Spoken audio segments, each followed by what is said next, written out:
Hey guys, welcome back to the Interceptor. We're here with another Alliance War video, and today D69 is going to be matching up against XK9 or the Brothers. Now, these guys are just coming off a big win against New Nation, I think this is a very popular opinion that they are one of the top 5 alliances in the game.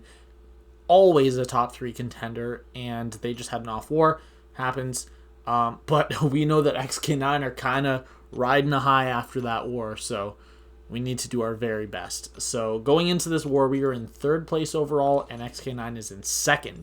We are less than 1 win behind them, which means that a win will put us into 2nd place. So this truly is the battle for 2nd.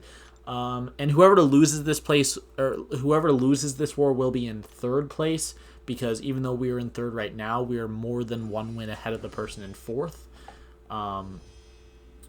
which I believe is JA. I don't know. Anyways, we have the team of Quake, Red Magneto, and Moleman today. Although Red Magneto and Moleman only have 1 fight each, and the rest are Quake fights. I know it's kind of a boring war when I only do Quake fights, but when that's what I get assigned, that's what I get assigned, because I'm one of the better Quake players, and just I'm someone that uses Quake a lot. And I was kind of thinking about what boost to use, because with only the 6-hour, use 6-hour boost this war, with only the attack and health, it kind of looks bare, like there's not a ton there, but then there's also the gray boost, so I put on invulnerability boost for my first 2 Quake fights. And the reason it's bare is because in this boosting session, for my section 1 and mini bosses, 3 mini bosses, I have only 1 fight that's not with Quake, and it's a fight where my champion has class disadvantage, so class boost literally cannot affect any of my fights. But this is Purgatory on the first node of Path 9 Section 1 with this Shout and Frude. Now, I did go in here with half Suicide, so she did start with that Big Fury. But that's what the invulnerability boost is for mostly. If this didn't have Shout and Frude, I probably would have used a regen boost. But yeah, just a really straightforward Quake fight. I don't think I've ever fought Purgatory with Quake before. I think I don't have a memory of it. Maybe I did, and I'm forgetting. But yeah, just slightly over a minute, and I'm pretty happy with that. Like I said a few wars ago, I'm actually completely out of 30% boost, and until I get up to 3,000 units, I'm not going to have any. Now, I am actually grinding Arena to try to get to 3,000 units so I can buy the deal so that I can have 30% boost for next season. But for the remainder of this season, the last 3 wars, I think I used my last 30% boost in War 8 or War 9. I think it was War 8. I don't remember actually, but it was in the last few wars. So I don't have any 30s for the rest of the season. But heading into that Invisible Woman, I noticed that one of the nodes reduced my defensive ability accuracy because of debuffs. So I took off Suicides. Insult to Injury is the node. Turns out I forgot that I just start with the debuff, the Fragility debuff from her abilities. But it's whatever. I only had 2 evades that could have failed, but neither did, so it's fine. I could have technically taken this with half Suicides, and in the moment that I read that, what went through my head, or what went through my mind is... Well, what went through my head? What am I thinking? What went through my mind was I was thinking, well, can't I just hit into her block until the debuffs are gone? And yes, I can, but also then I get the other debuffs from her shield.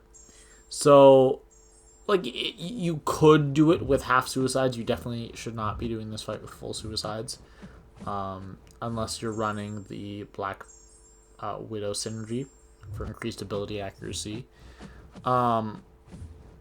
But Yeah, it's just a straight up Quake fight. If I remember that this node had the node with the that reduces your ability accuracy, I would have just kept suicides off because I actually had to turn suicides on, off, and then back on in this war, and then back off for the next alliance war. I haven't done that yet, but I will be doing that when war starts. And now that that fight is over, I just sped up this part, but this was me adding my masteries back. I'm running half suicides this entire war. Actually, I forget on my last fight, I was supposed to turn on full suicides. I forgot. I didn't even notice until I was like re-editing the clips. But yeah, we're throwing on an invuln boost for our next two fights. That is going to be this Peni Parker. Now, going into the fight, I didn't actually realize that this was a rank 4. I only realized it later on. This is a rank 4 Peni Parker. I mean, like, okay, but you're completely wasting her if you put her on Power Snack. She just gets rolled with Red Magneto. This is a 5-star rank 4, or 5-star rank 5 versus a 6-star rank 4. Yeah, massive difference. And this is actually not the only time this war that I'm going to use a 5-star to fight a 6-star rank 4. This is only the first time. It's going to happen again. So I actually maxed the Pacify Mastery so that when stunned, the 70% reduction from magnetism plus 30% means that I have a 100% ability accuracy reduction when she is stunned. And I'm pretty sure in this fight I only hit her when she's stunned. But at the very end there, I held heavy. And of course, the 30% chance for Power Snack to activate activated. Backup Recovery is going to activate and give her a burst of power. But it doesn't matter because she is long dead. I did actually turn on Deep Wounds 5 out of 5. But even without Deep Wounds, that bleed would have killed because it would have ended earlier and it would have bursted, which would have killed. Now for a weird fight, because I play it so well until the very end, and then with literally 1% health left in the fight, I almost throw the entire fight. So I am only going to show you like the first 15 seconds and the last 15 seconds of this fight. I didn't actually cut it out. I'm just going to skip through it because honestly, it's boring. It's a Quake fight. And I think right here, yeah, right here. Now it's double speed. Yeah, there we go. So I'm going to just speed through it. Okay, so I'm going to go back a few seconds. I'm going to go forward a few seconds. There we go. Okay, so what happened here? So 10% left. I'm still quaking in the corner. No accidental parries, no nothing. We're both at 0 power. And right here, my cycles get him to 4%. So I'm like, okay, I'll heavy attack, medium, light, medium. Doesn't kill. Leaves him at 50, leaves him at 1%. And then I get parried because I re-parried him and then hit him, but he had too many charges. So he parried me. And then he threw his L1 and he died. So basically, I just lost half my health in the fight. Not really. I think it was like 40%. I lost 40% of my health in the fight because I couldn't wait 10 seconds to quake longer. Now, that L1 wouldn't have killed me, even if he hadn't died while it was still going off. So it only would have taken like another 15% off me. But wasted potions, you know. So now, Kitty Pryde on Force of Will Footloose. So if you don't remember or you didn't watch the video, I took a rank 4 Kitty Pryde with Quake on Power Snack Mini a few wars ago, and I did have suicides on then as well. The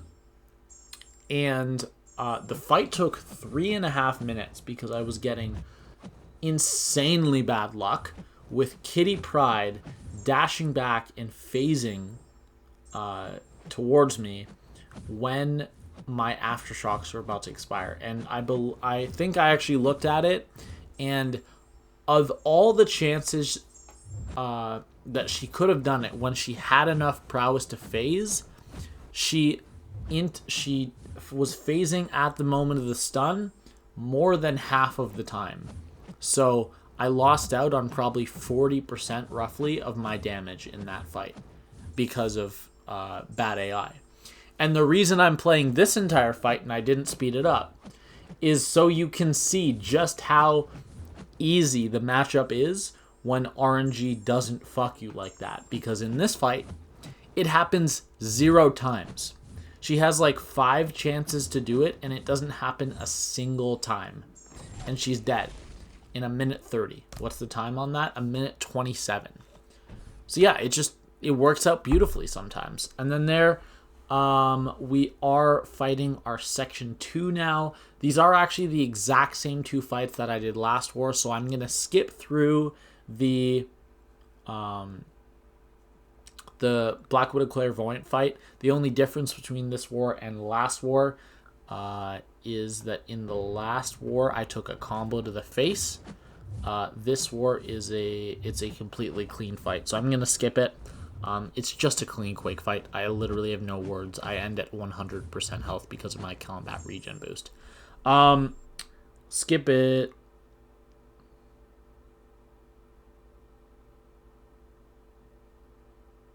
There we go. See? 100%. And now we're going into our last fight. So this is going to be Knull. Again, the same fight I took last war. Very simple. I have skill boosts on. I'm going to throw on a SP1 boost right here. The strategy is get to L2 and burst him down. Not really much to it. But yeah. I actually do make one mistake in this fight. It wasn't a thing that I was really worried about in the moment. It's just kind of the thing, the type of thing that you look back on. You're like, yeah, I could have done that differently. Right here, I should have parried instead of going into Frenzy. And that would have just, that would have given me more power when I went into Frenzy. And that L2, the first L2, would have sent me to a special 2 instead of to 1.5 bars of power, and I had to like hit him with a few combos and have him hit into my block to get openings. So that other L2 did kill, so that wasn't a worry. But yeah, just something I could have done a little better. I was never in any danger in the fight or anything. But yeah, that's actually the end of my war. So this was a pretty crazy war. Both XK9 and D69 started out really, really well. At the time that I finished those fights, the score was still 0-0. We had about 65 attacker kills, and they had about 85 attacker kills, and it was 0-0. And then I ended up going to bed about 20 minutes after this recording, and the score at that point was 3-0 for us. They had died 3 times in that 20-minute period. And I went to bed and the score was 3-0. I woke up and the score was 6-2. And so that means we had died twice and they had died an additional 3 times. And then by the time I got to work, so I was like checking my phone right as I was about to start working, I just logged in game and opened up the leaderboard, or the scoreboard, I guess, the scoreboard, and it was 8-2. So at that point, I was like, okay, we won the war, sweet. The war ended with a score of 9-3. We actually had our 3rd death in our final fight, like our 150th fight, was our 3rd death, and they also died in, I believe that it was their 2nd last fight, but they did die in one of their last 2 fights, I believe. So yeah, we won with a score of 9-3. Very happy to have one of our best wars, especially against an alliance that just took down New Nation. And yeah, we're just really happy. We are now in 2nd place. Still 2 wars left on the season. So if you want to kind of look at what can happen with the remainder of the season. So there's 3 possibilities. We could either go 2-0, 1-1, or 0-2. If we go 2-0, the worst we can do is second place, and the best we can do is first place. Now, in order for us to get first place, we would have to have GT40 lose their War 11 and 12, preferably one of which would be against us. And we would have to win both wars. Like I said, 2-0. That's not going to happen. Obviously, GT40 is not going to lose 2 wars. I'm just saying what's physically possible. If we were to win 2 wars and they were to lose 2, we would pass them. But that's not going to happen. If we go 1-1, we're going to finish in second or third. So we can't go lower than that, though. So if we win at least one of our last 2 wars, we are guaranteed top 3. If we go 1-1, we end second if XK9 goes either 0-2 or 1-1. But if they go 2-0, they would pass us, and we would be third if they go 2-0. And then if we go 0-2, we still technically can get third, but that would require all 4 alliances that are currently less than 2 deaths ahead of us. So in second place, we can still be passed by any alliance 7th or higher. So outside of top 3, 4th, 5th, 6th, and 7th are still less than 2 wins behind us. So if we were to go 0-2, all it would take is one of those 2 alliances. Technically, no. Technically, it would take 2 of the 5 alliances below us, including XK9, to win more to pass us, for us to get out of top 3, which is likely. But it's also very likely that they will face each other. So, that's not our goal. Our goal is to go 2-0 and to finish the season in second place. But I don't know. I kind of just went off on a tangent there about all the possibilities. So at the moment that I'm recording this, we don't know who we have in the 11th war. It's 5:12, so it is 50 minutes or so before that war comes out. Or I guess like the plus minus stuff comes out. I would love to face a top opponent, JA, New Nation, GT40, and we were actually talking about it in the D69 group chat. And we think it's likely that we will face one of them next, so that's going to be fun. If that happens, if not, we'll see. We'll see what happens. As long as we don't face like another Plot 3 alliance and get ridiculed by everyone.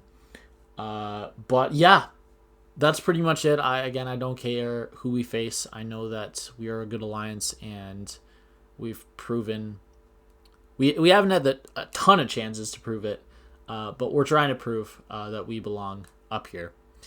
So hopefully we are given the chance to do just that.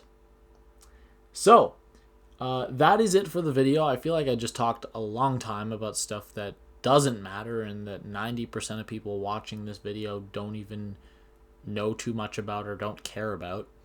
But hey, that's just the stuff going through my mind, and when I hit record, that's the stuff that comes out of my mouth.